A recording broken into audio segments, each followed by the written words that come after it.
रावलपिंडी में मोटरसाइकिल सवारों की फायरिंग, एसएचओ इमरान अब्बास शहीद।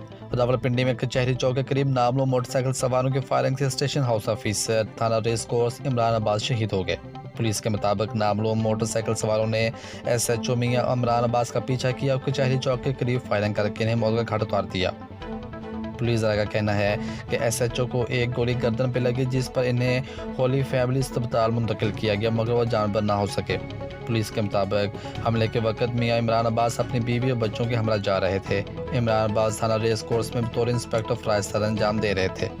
एसएचओ मियां इमरान अब्बास के वालिद मियां अब्बास भी 20 साल कबल चौकी रेस कोर्स में तैनाती के दौरान शर्पसंद अनासर के हाथों शहीद हुए थे। पुलिस के मुताबिक इमरान अब्बास कई थानों में एसएचओ तैनात रहे और बहादुरी दिलेरी का मुजाहरा करते हुए अहसन कारकर्दगी की बिना पर 92 इनामात हासिल किए, जबकि शहीद ने सोगवारान में बेवा, 2 बेटों और 1 बेटी को छोड़ा है। मज़ीद खबरों और तफसीलात के लिए देखते रहिए पासबान लाइव न्यूज़ HD। आप हमें फेसबुक और यूट्यूब पर भी फॉलो कर सकते हैं।